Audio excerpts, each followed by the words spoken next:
and this is going to be my contest entry to the Knives and Stuff contest for sharpening on YouTube.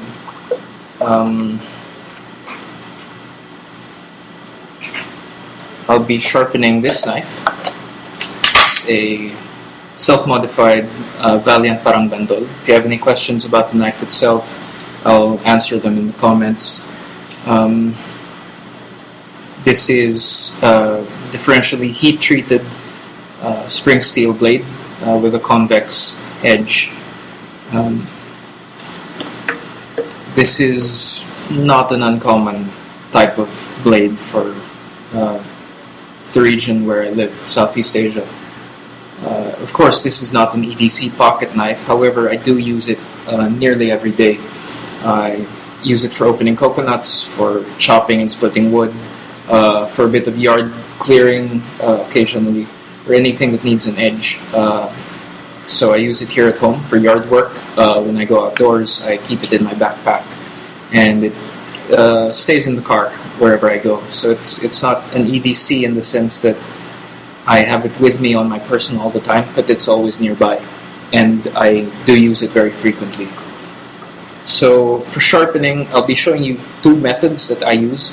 First is for sharpening at home, where I use these large bench stones, which are Japanese waterstones.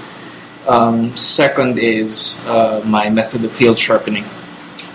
So first, to make sure that the knife is dull, I'll just be cutting into the edge on the side of this stone a few times, maybe 3 more, just to make sure it's dull. Okay. There. And now that should mean that this knife has no edge at all when not cut paper. Okay.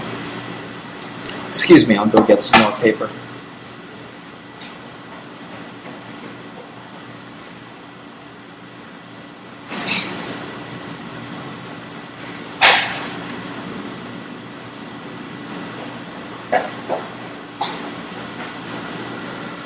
Sorry about that.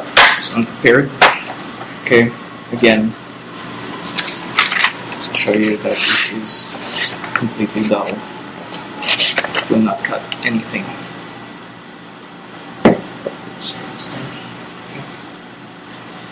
So, I'll be sharpening on a medium stone. This is a Sigma Power 1000 grit stone.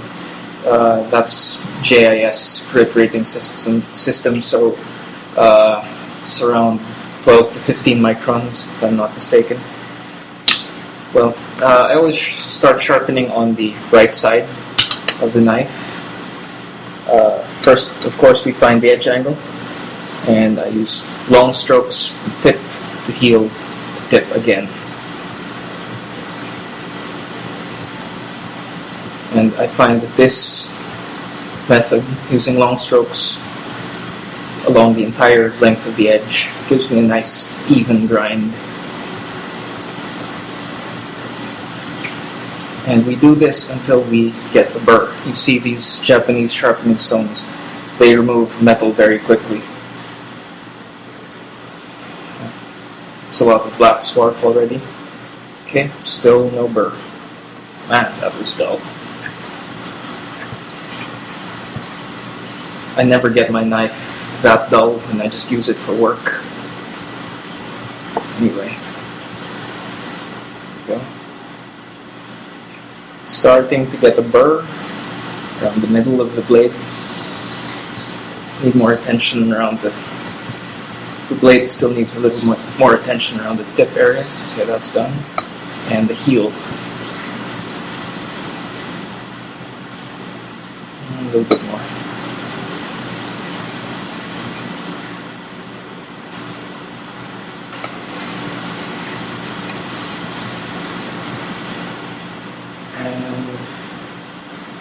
Still no burr.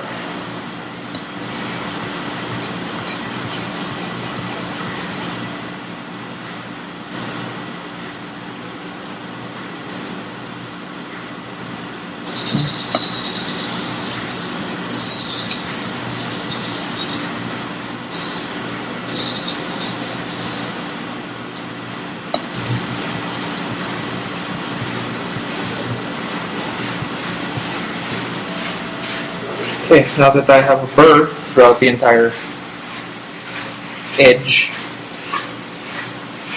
on that side, I know that I'm done grinding at the very edge itself.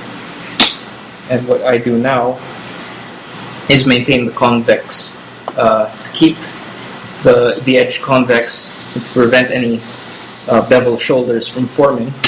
What I do is I start grinding from the edge angle, and then at every stroke here, I'm lowering the sharpening angle by a very, very minuscule amount until eventually, gradually, I end up with the blade like so, nearly flat against the stone. See? That is how you maintain a smooth convex using waterstones. See there? Check out the reflections. There are no bevels. No straight bevels anyway. Okay. Now, of course, we've gotten a good burr on one side. Just need to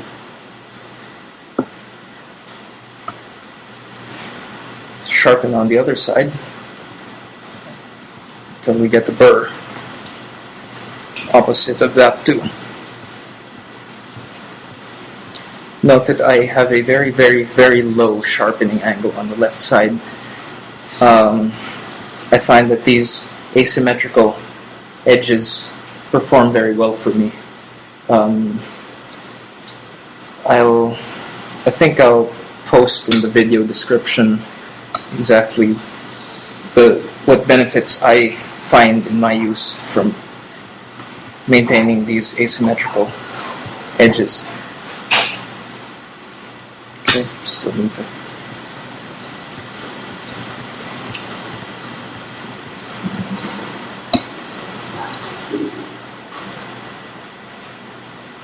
Okay, still a bit of burr there.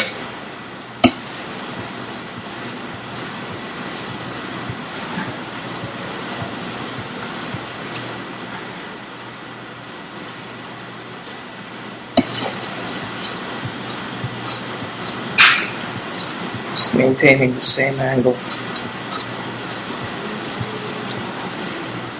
Trying to get the whole edge. Okay. I think that's it. And then after we've created a burr again on that side, we do the same thing. Grind starting from the edge angle, and then gradually lowering the sharpening angle with every stroke until we end up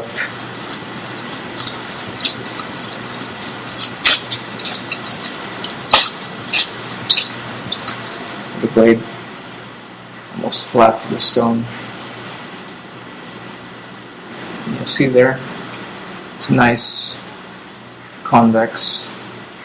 Doesn't look as pretty as a convex that you would create with sandpaper, but I find the advantage here is you can specify, or you can be sure of what angle your edge really is at, because you have that angle set in before you work on the convexity afterwards.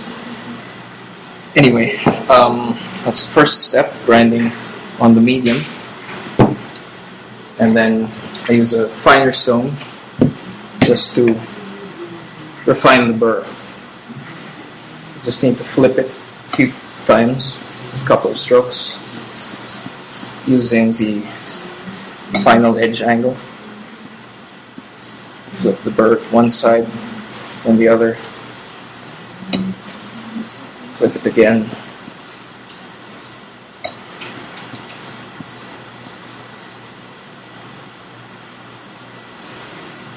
And that step is very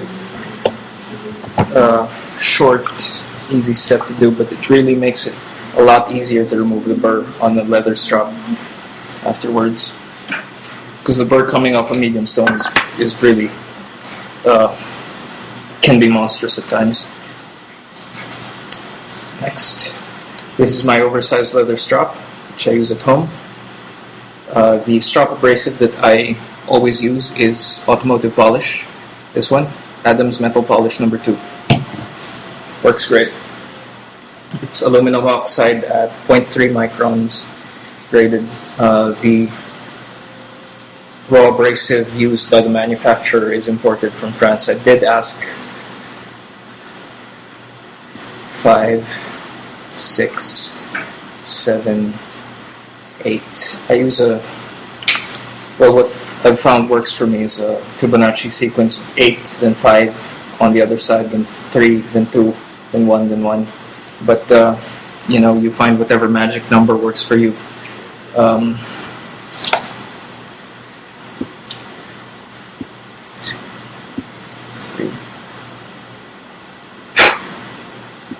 4, 5, 1, 2, 3, 1, 2, 1, and then 1. And that's done. This is an edge that will split hairs. I don't know if you can see that. So there, splits hairs around the tip of the blade, all the way into the middle, into the heel. Okay, it's consistent.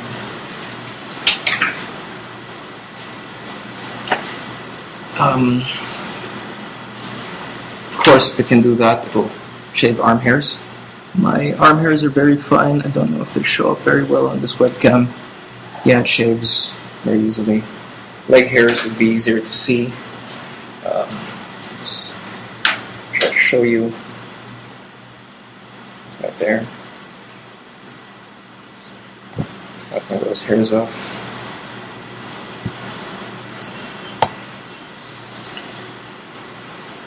And of course, if it can split hairs and shave, it will cut through paper very easily.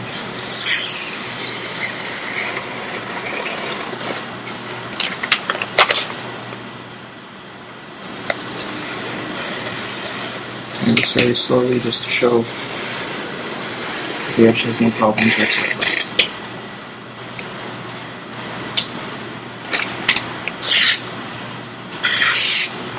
Okay. Because it's fun. And there. Of course, cardboard, very easy. That's regular corrugated board.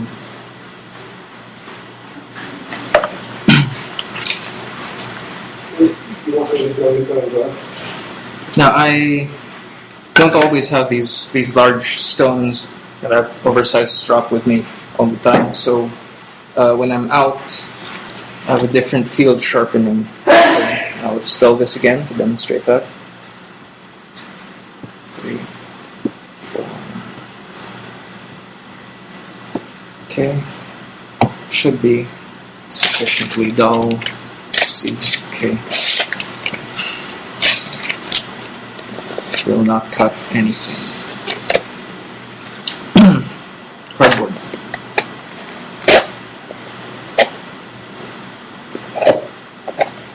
Nope.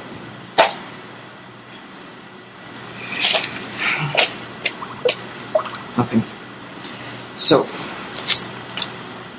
what I carry with me in my EDC bag for sharpening both pocket knives and this when it sometimes needs field sharpening is this. It's a Spyderco double stuff, and I also carry this other thing with me. I'll explain what that is later on. So first, using the double stuff, I start with on the medium side. Of course, finding the edge angle and stroking the entire length of that edge until I create a burr on the other side. Simple, simple.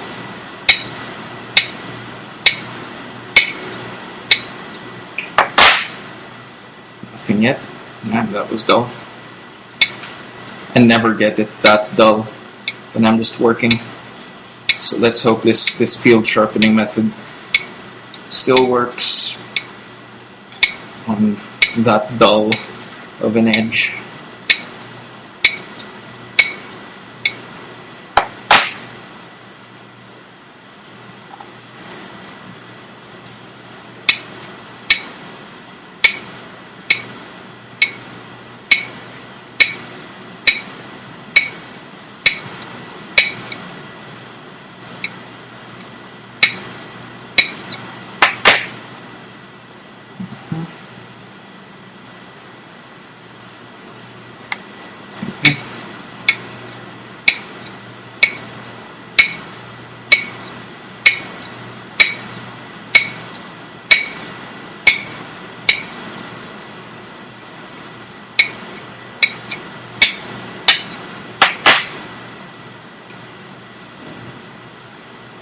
Okay, starting to get a burr in some parts.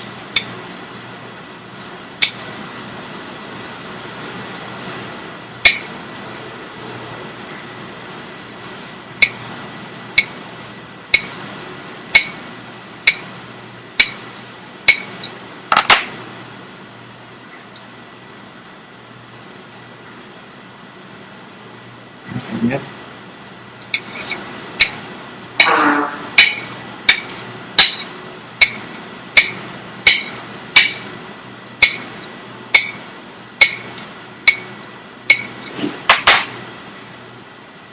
And there we go, burr.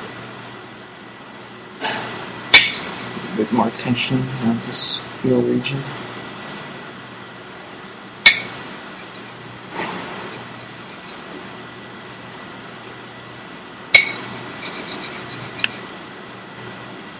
Okay, there we go. And then do the same for the other side.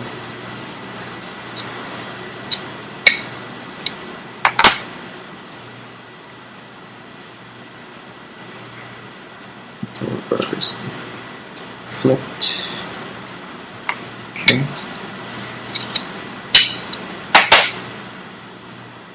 And then we do the same with the fine.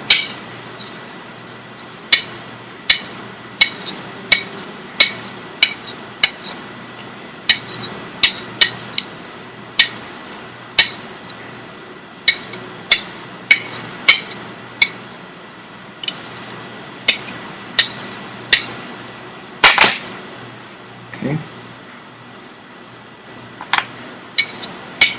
Flip that a couple more times.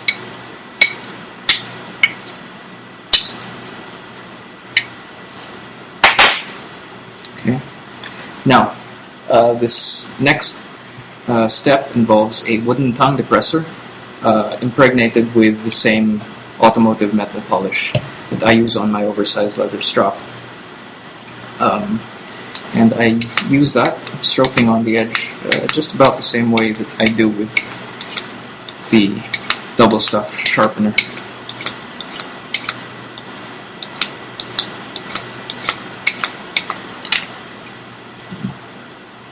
On that side until I can't feel a burr anymore, and then on the other side.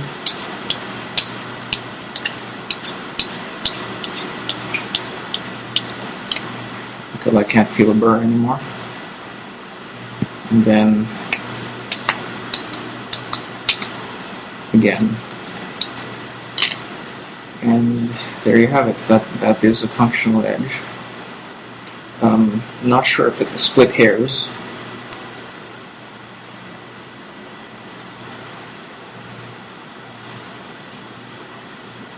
And yes, it does. Or rather, it catches the hair and then, oh yeah, it does split. I'm not sure if you can see that.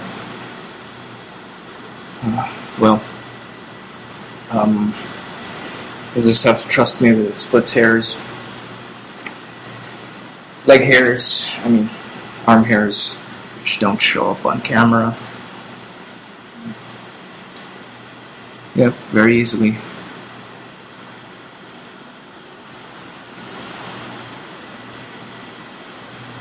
And leg hairs. Shaves quite nicely.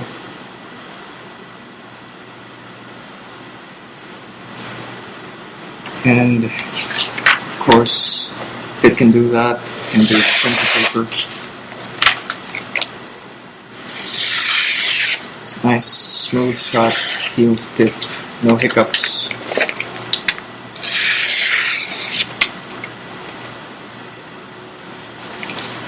And it does cardboard,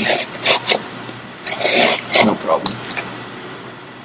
That's how I do it. Of course, when using the field sharpening method, you're not maintaining the convexity. So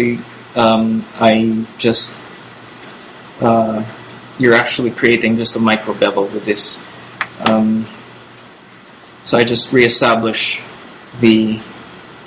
maintain and reestablish the convex the next time I go back to the waterstones. After that, and that's it. Those are my two sharpening methods that I use to get my hair splitting edges. Thanks for watching.